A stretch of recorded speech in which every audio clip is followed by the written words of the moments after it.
hear a number of different recordings, and you will have to answer questions on what you hear. There will be time for you to read the instructions and questions, and you will have a chance to check your work. All the recordings will be played once only. The test is in 4 sections. At the end of the test, you will be given 10 minutes to transfer your answers to an answer sheet.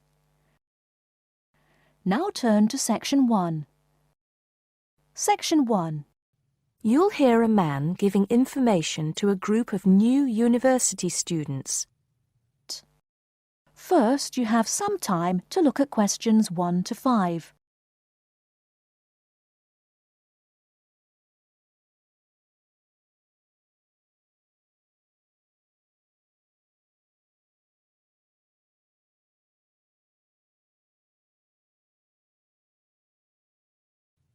Good morning, University of Radstock students, and thank you for coming out today. As some of you may already know, my name is Scott Barnes, and I am the director of the Student Services Office here at the university. I'm here today to give you some information about what Student Services has to offer you. To begin with, let me just say that I feel that our office will play an important role in the way that all of you will experience your time here at Radstock as students. Primarily, our center is geared towards providing answers to any questions you may have. Because all of our reception staff are currently enrolled as students at Radstock, we feel that we're in an excellent position to deal with any issues you may face during your time here at the university. As I said earlier, the Student Services Office is mainly a place where you can have your queries answered. However, the office is more than that. For example, if you come and visit us, you can pick up your student discount cards. Now, with these cards, which come at no additional cost to you, you can take advantage of reductions of up to 40% on all forms of public transport in the city. In addition, the cards are honored at many shops and restaurants in the area, giving you the chance to save up to 35% off food, beverages, and other purchases. Our office is also the place you should visit if you would like to get involved in any of the 30 different clubs and societies available at Radstock. Come in any time between 10 and 3 on weekdays and sign up to become a member of the university choir or orchestra, the drama or debating club, the university trivia team. The list goes on and on. For new students, I cannot stress enough how vital it is to participate in the non-academic side of university life. Yes, we are here to work hard and do our best at our studies, but student life is also about having fun and meeting like-minded people. So, bearing that in mind, make sure that you get involved and enjoy yourselves. Before you hear the rest of the conversation, you have some time to look at questions 6 to 10.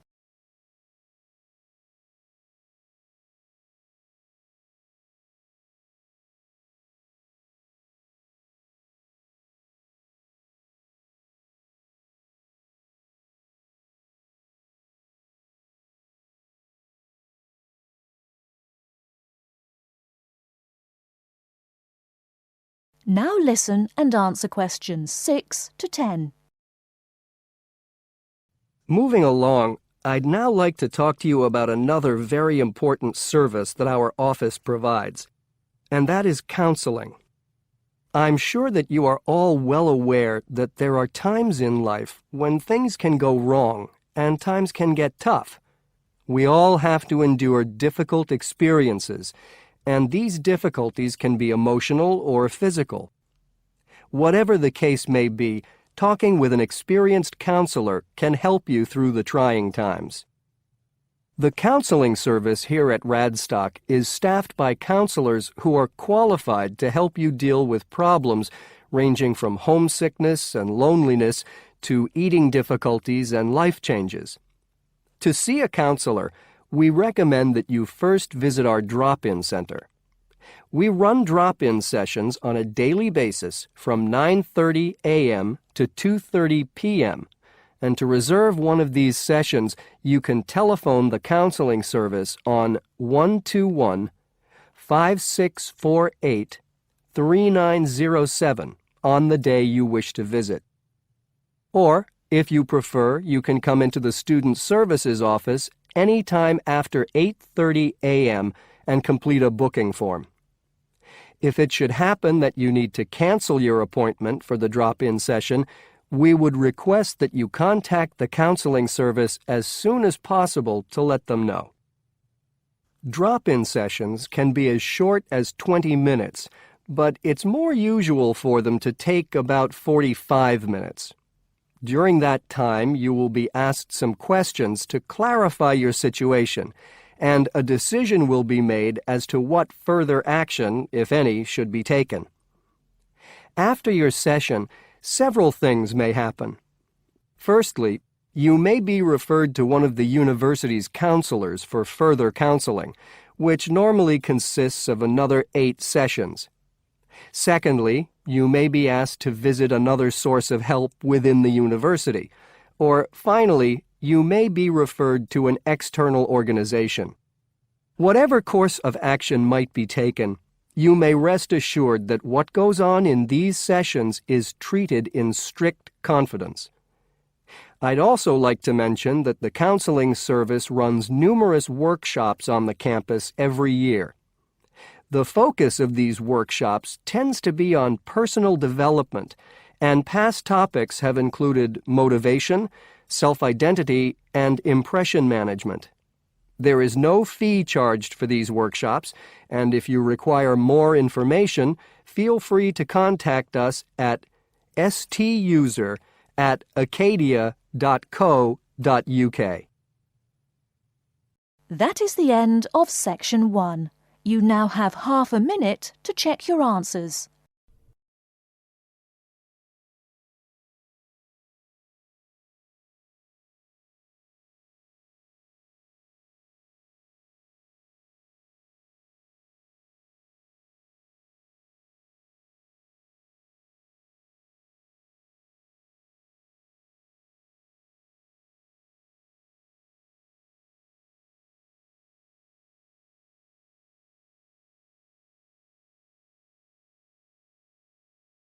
Section 2. You will hear a media studies tutor giving a lecture about news sources. First, you have some time to look at questions 11 to 15.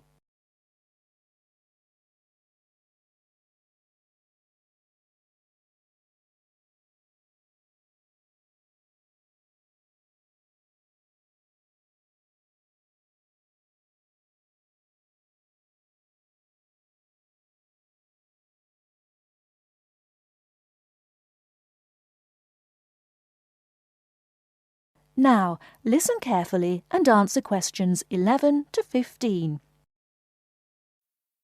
Okay, now many of you will have heard about the predicted death of newspapers, as people increasingly access the TV and the Internet for their news. Today, I want to look at the USA, which has very advanced news sources, to see if this is actually true. In the USA, the main news sources without doubt are TV, the Internet, and the press. That is, traditional newspapers. And although they are each surviving and growing, they are also changing. Obviously, TV news has been around for a while, and the early evening bulletins when people get in from work are very popular. I suppose we traditionally think of the morning newspaper arriving on our doorstep with the daily news. Interestingly, this is not borne out by the statistics, which show that readership in the U.S. is much higher when people have time to relax, when they're not working, especially on Sundays. The Internet is also a popular weekend activity, but shows no variation with weekday access. So people are using the different sources in different ways. Interestingly, local radio has been hit less by the grip of quite strong local newspapers than by the Internet, which is seen to offer a better regional service. But just because the Internet is seen as the new force in news media does not mean it is dominant. Television has, of course, been global for a while. But now technological changes, which have fueled the rise of online news, have also allowed newspapers to print and distribute editions across the world. In fact, Internet news, which is seen as the big competitor for traditional markets, does not offer that much variety. Often, the sources are the online versions of the newspapers, whereas television, in order to offer something different, has had to come up with a much more mixed bag of reporting, from hard news to light reports on celebrity events. Another issue is reliability. The Internet is virtually unregulated, so anything can be reported there, whether true or not. Journalists on newspapers have fought a long, hard battle to fight intervention and to retain the freedom of the press. Television, however, is seen as critical to political power and has become subject to harsh controls about what it can or cannot say. Before you hear the rest of the talk, you have some time to look at questions 16 to 20.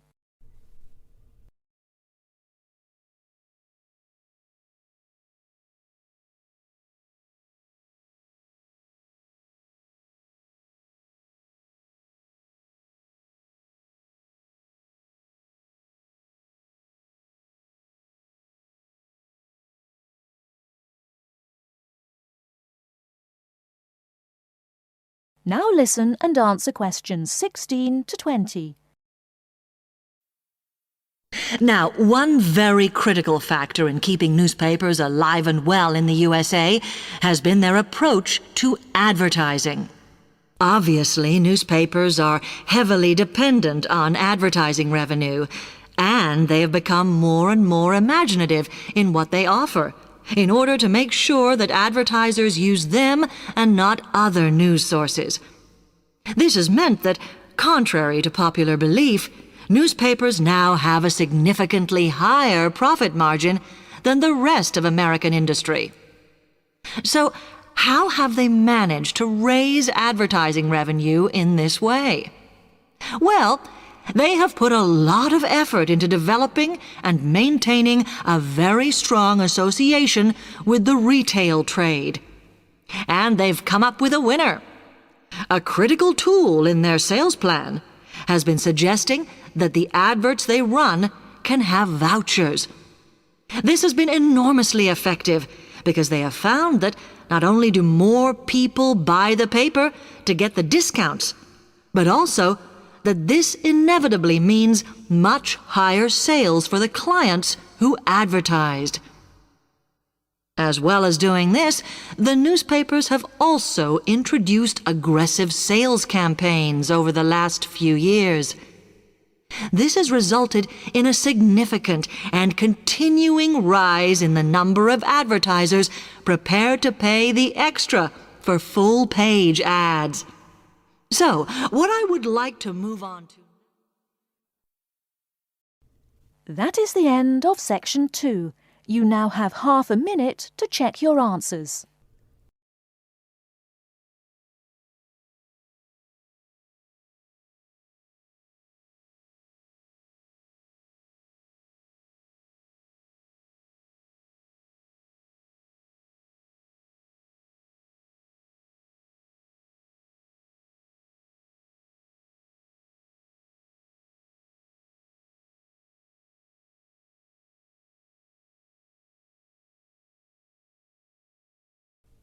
Section 3. You will hear a recorded message about buying tickets from a booking agency. First, you have some time to look at questions 21 to 25.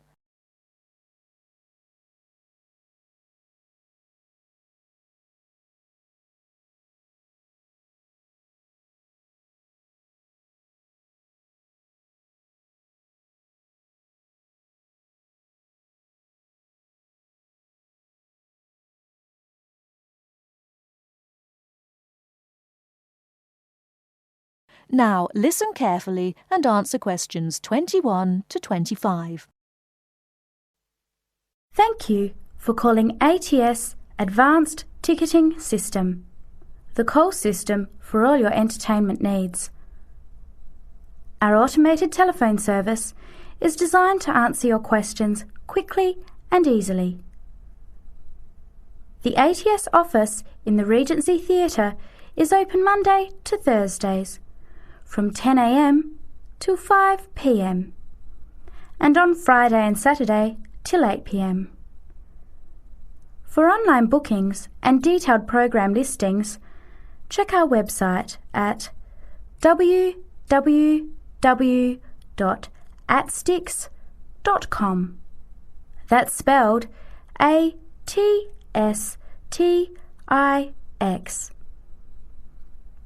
Please listen to the choices available. You may press your choice as soon as you hear it to get more information. For sporting events, including the Western International Tennis Classic, press 1. For the Formula 1 Grand Prix, press 2. For classical music, including the upcoming Philharmonic Orchestra series, press 3. For theatre and dance, press 4. For other inquiries, please hold the line. Before the recorded message continues, Before you hear the rest of the talk, you have some time to look at questions 26 to 30.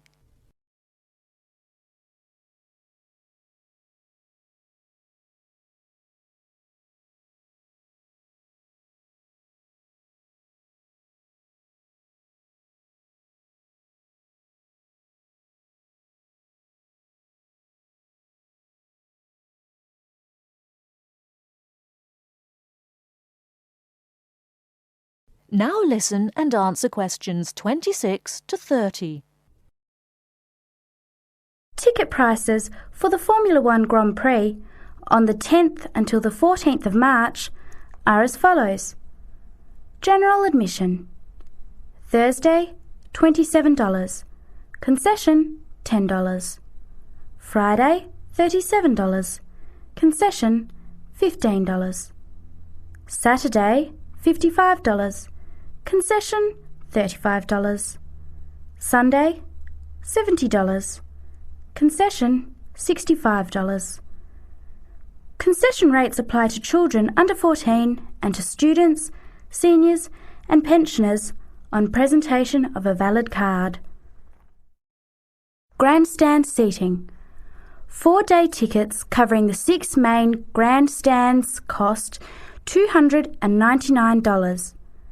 However, pit straight tickets are $350 and seats at the chicane cost $450 each.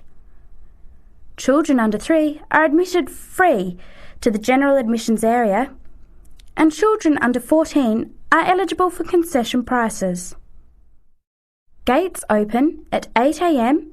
Thursday and Friday and 7:30 Saturday and Sunday. Events begin at 9 o'clock. Alcohol, ice boxes, cans, bottles and animals are not allowed on site. There are no refunds or exchanges. On each ticket, a $2.50 booking fee applies. To make a booking, you must have a valid credit card. To listen again, press 1. To make a booking or to talk to a ticket agent, press 2. Your call is in our queue. You can expect to wait about 3 minutes. That is the end of section 3. You now have half a minute to check your answers.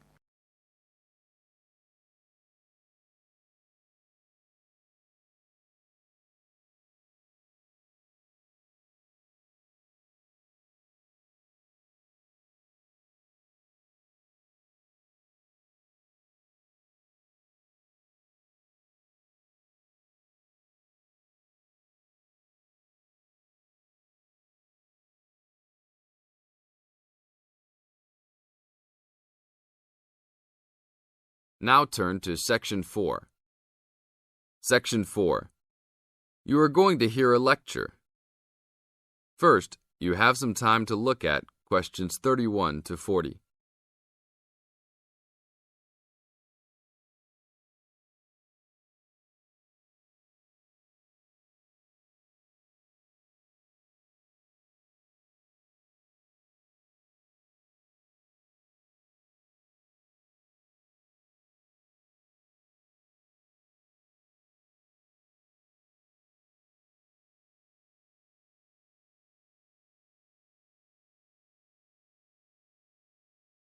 Now listen to the tape and answer questions 31 to 40.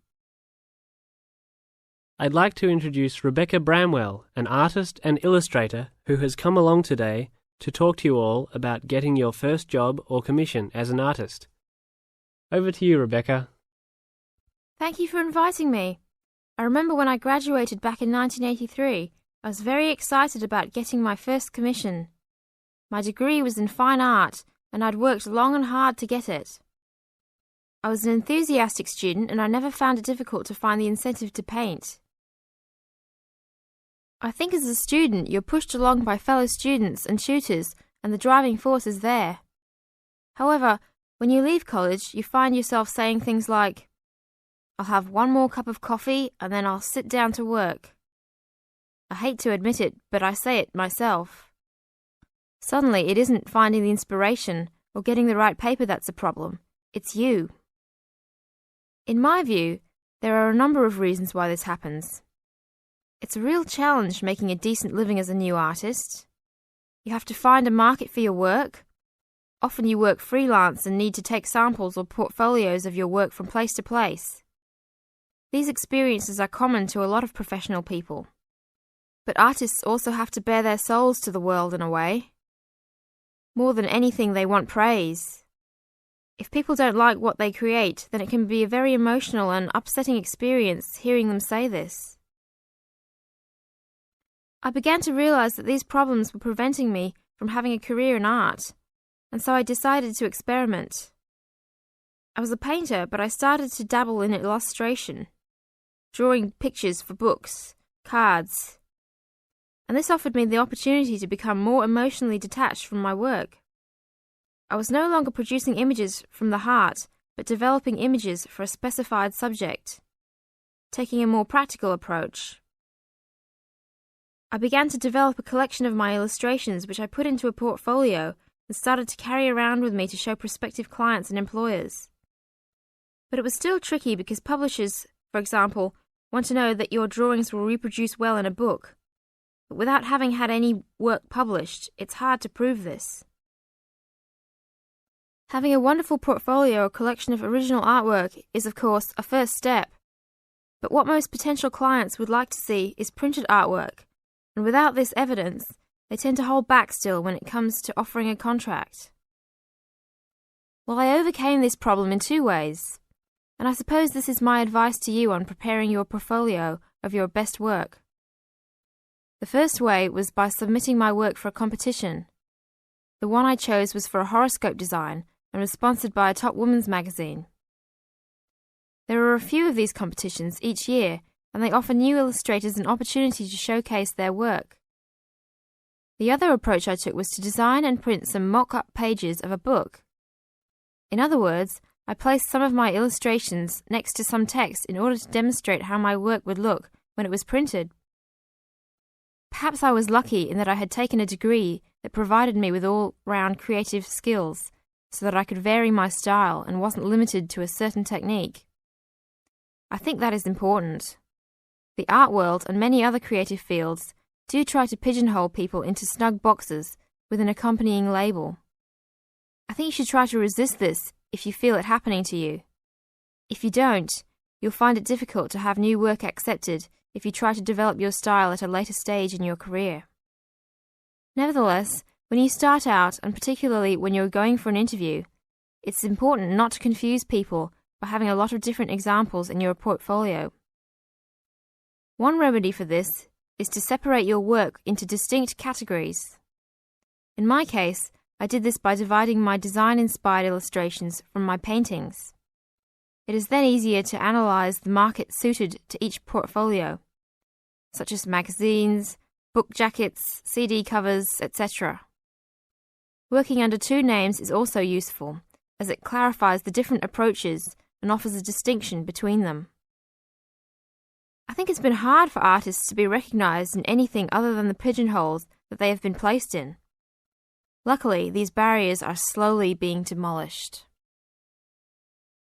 This is the end of Section 4.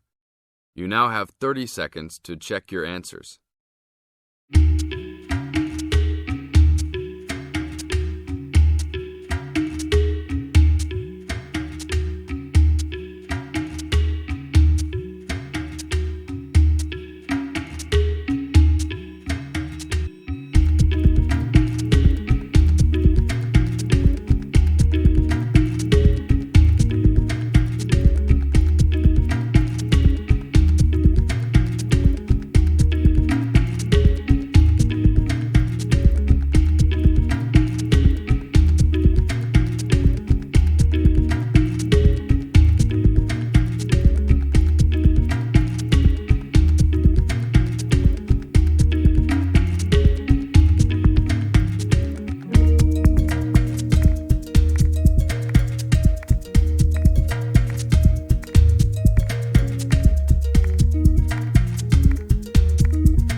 Hi, this is IELTS Bob.